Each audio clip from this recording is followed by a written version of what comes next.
Good morning. How is everyone doing? If you're finding me for the first time, my name is Penny. I come here 5 to 6 days a week. My goal is to inspire you. I hope you can listen and learn so you can live a life with purpose. And I'm always so grateful to the technology that has enabled us to interact and talk to each other around the world without being in the presence of each other, like physically. So if you're coming in for the first time, please share this video and like this page. There's a lot of you that watch me, but you've never liked my page. Please do that. Go ahead and like my page. It means a lot to me. As you all know, I have a business, and that means my page is able to be visible if you go out there and like my page. It means a whole lot to me, and that's going to allow other people to reach out, and we can all as a team change lives. So my job is to look for information, to share it with you, and your job is to dispatch the information, because teamwork, you have to give something. So please do that. And if you've not subscribed to my YouTube channel, please do that also, so that way our friends who are not on Facebook are able to also get a chance to learn from me, and maybe they can also once they've learned whatever I'm sharing, they can also change lives and pay it forward.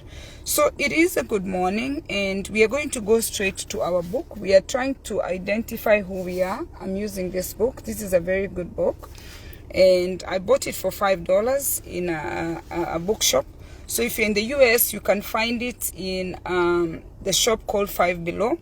It's a good book. I mean, it is giving you the spaces you write in. It's a questionnaire that is going to help you to try and identify yourself, because once you know yourself, it's easy for you to keep good relationships, and you're able to make good life choices because you know exactly what you want.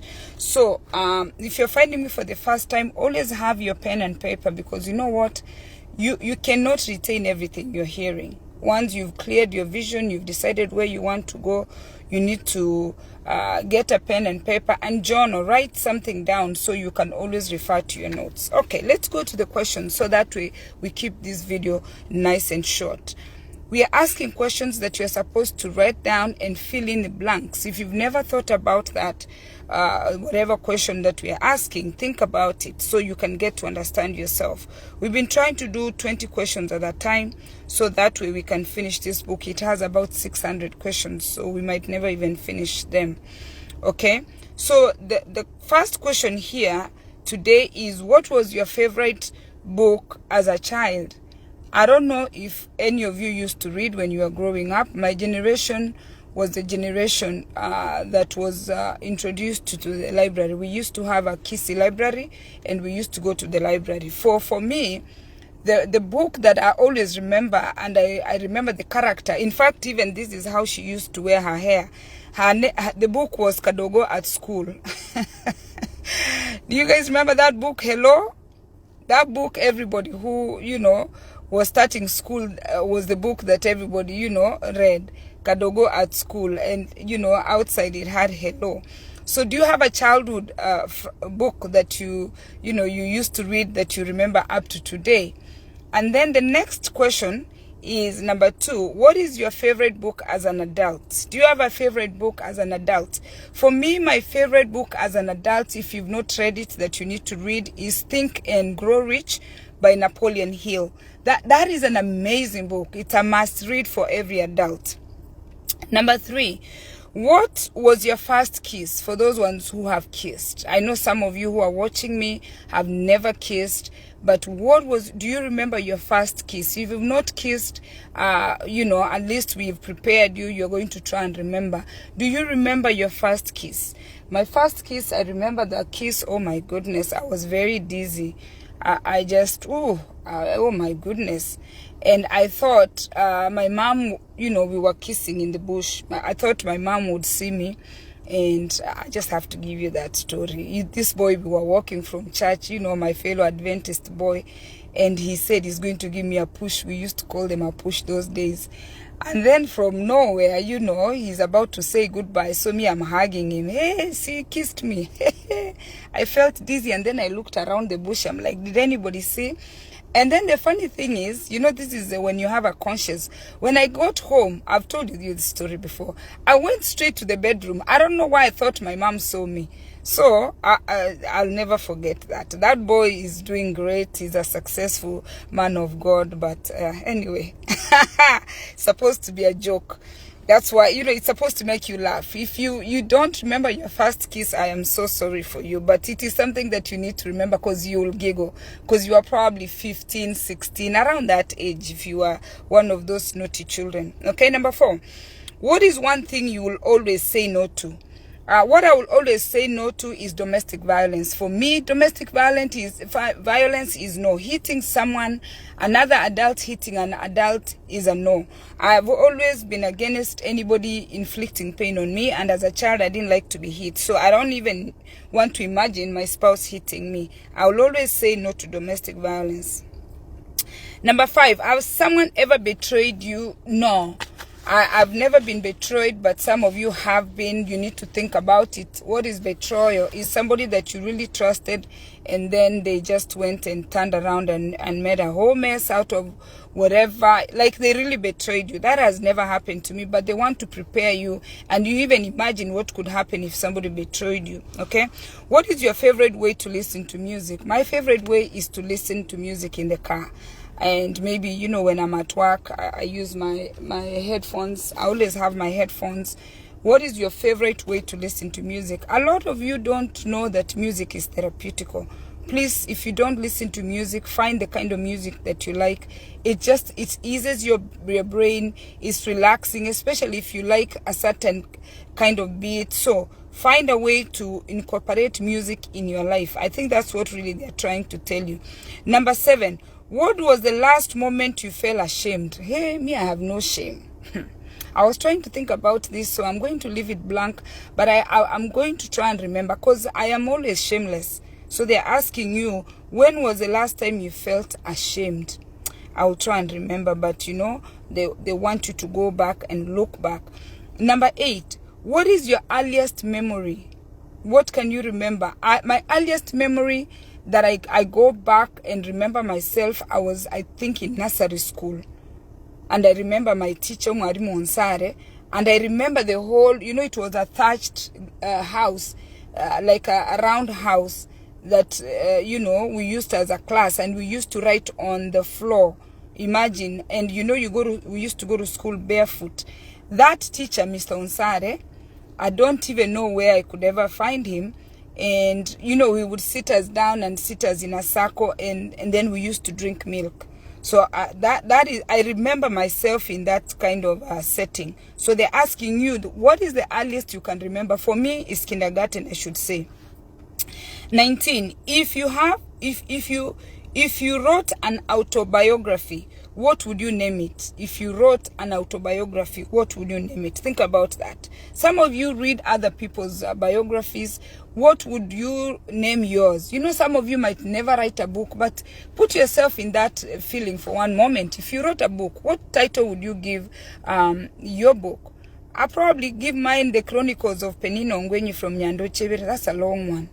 I think I will say Penina from Nyando Chebere. I think that's a short one. Penina from Nyando Chebere.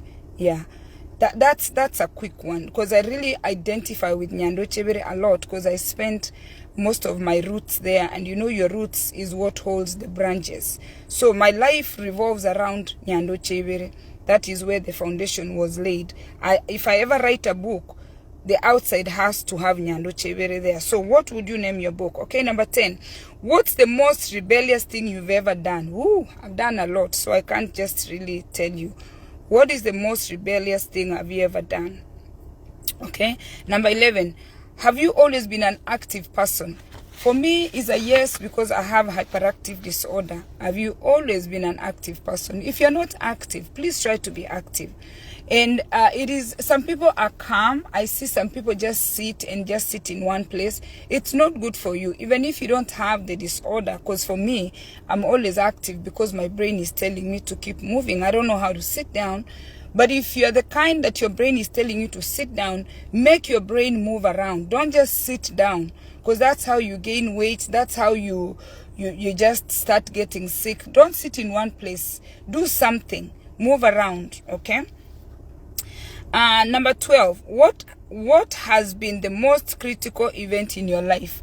The most critical event in my life was 2012, May of 2012, when I lost my brother here in the US. Oh my God.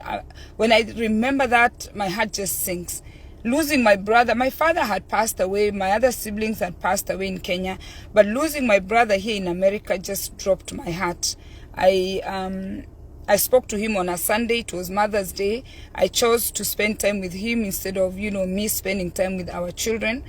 And then the next day he died. So, it gives me bad memories. So they're asking you to think about that, okay? Number 13, have you ever experienced violation of privacy? Think about that. You know how people invade your privacy? I don't know. But that is very painful for a lot of people. Like if somebody goes on your phone, like invading somebody's privacy is going into someone's information. Like really, if even my husband, I made it clear from day one. In this book, I'm writing in this book. I've filled in inside. I'm writing whatever I'm writing. Oh my goodness. My heart would drop if I found him reading this book. I would not be okay finding my husband reading my book. It's not because I don't trust him or whatever, but I just don't want people reading my journal. I don't like people to read what I'm writing. That is just, if they do, I hope I don't find out. Because you know what, some things you write, they are personal. Yes, you risk, there's a risk someone is going to read, but I don't want anyone to be intentional to go on my phone and start reading my text messages, or someone to go in my journal and start reading my journal. There's a book here I write. My friend's daughter, my friend Becky sent me the cover, this book cover. And then my friend's daughter, Ebony, gave me a journal that, you can write the dates and then write inside. In this journal, every day there's like a quote up here, and then you can fill in the dates and write in your thoughts. It has a little spot here for the date, and then it has a quote here. So I write here. In this book, I write very personal things. If I find that somebody has read, I'm not going to be happy. So, they're asking you, has somebody ever invaded your privacy, and how did you feel? Okay? Have you ever patched things with someone? Yes. Patching meaning somebody did something to you and you forgave them, and then how did you end up resolving that? They're encouraging you to patch things. Sometimes you patch things and things work out good. Okay, number 15. Have you ever pleaded to someone to do something? Have you ever pleaded to someone to do something? My kids, I'm always pleading. And for us who are married, my goodness, especially men. Oh my God. Men are always pleading for sex. I don't know what's with the men with the sex. A man can plead for sex. That I know for sure. They plead, please. They will go, oh please. Even as women, we have things we plead for. Because, for us women, we can plead for money. We can plead. We just want to make sure everything is done. So there is something that you are always pleading for. What is that thing? Have you ever been in a situation where you're pleading someone to really do something for you? How did that work for you? Number 16. How have you felt when you realized you needed something? How have you felt when you realized you needed something? You're somewhere and you finally realize, you know what, I need ABCD. How was that feeling? Okay. Number 17. Do you journal? For me, my goodness, if you come to my house, I've been journaling since I was in 5th grade. I have my journal since class 5 in boarding school. I've been writing. I've been journaling. I have journals from high school. I have journals since I came to America. I journal. I just like that. That has just been me. I write things. Do you journal? If you don't, why? Okay. journaling is very therapeutical. But the thing with journaling, that's what I'm saying, as they ask you about the question on privacy, just be ready for people sometimes to find your things and read. Because if you come to my house and go to the garage, I have all these planners. I have kept all my calendars, my calendars for, what do you call it, where is it, my planner, what happened to my planner? Oh, I have it somewhere. Okay, I'm talking about a planner, like your calendars, like it's like this. They were every year. I've kept all of them since I came to America. They're there. I don't know where I have them, but I have them. Okay, so try and do that every now and then, so that way you keep your memories. But you risk people reading it. If you are those people who feel like you want to keep secrets, if you do journal, be mindful how you're going to journal. Okay, number 18. Is there a place that always reminds you of someone? Is there a place that always reminds you of someone? When I first came to America, the first state I visited was Maryland. And I visited Maryland because my friend's sister, Gloria, my friend Estora that I went to school with in high school, her sister lived in Maryland. So Gloria, I had met Gloria in Kenya when she came to do her wedding. So Gloria invited me to go to Maryland to visit her. So I remember trying to take an out-of-state drive for the first time with an kind of old car at the time. It took me 4 hours from New Jersey to Maryland. And every time I hear the name Maryland, I think of Gloria. I worry. Gloria now moved back to Uganda, and her husband and their 2 children.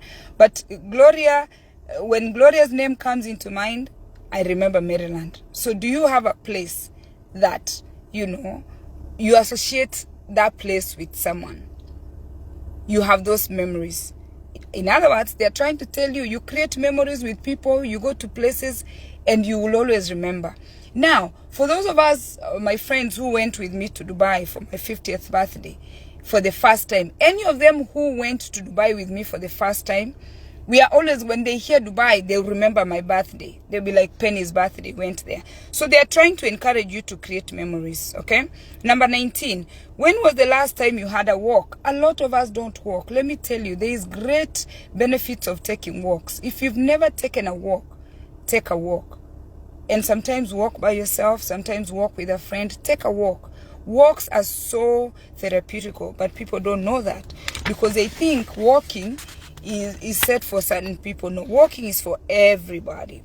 Then the last question, what's your relationship with failure? I'm going to leave that at that. The question is as simple as that. What is your relationship with failure? Think about it and write it down. Your relationship, because you know what? A relationship is something that is ongoing, meaning you are always going to fail or you're always going to succeed.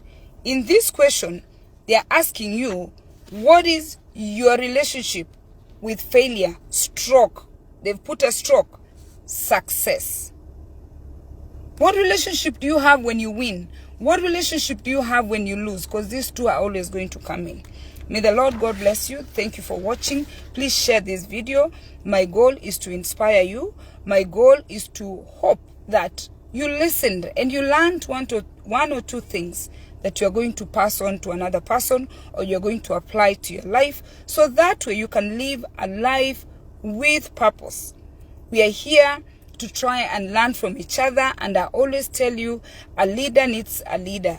A mentor needs a mentor. We're always going to learn from someone. Never look at someone and underestimate what you can learn from that person. Because you learn one thing, you pass it on, and it goes to everybody else. And if you've never tried something, if you've never flown first class, don't say first class means nothing. If you've not gained financial success, don't say money means nothing. If you've never experienced something, you can't sit and tell people that something doesn't mean nothing. Experience it. After you experience it, then you can go around and tell people, you know what, this is what I have seen. Get there. The journey is the same. The destination, no, the journey is the same for all of us. The destination is the same. We just want you to make your journey as comfortable as you can. Thanks for watching, and share this video.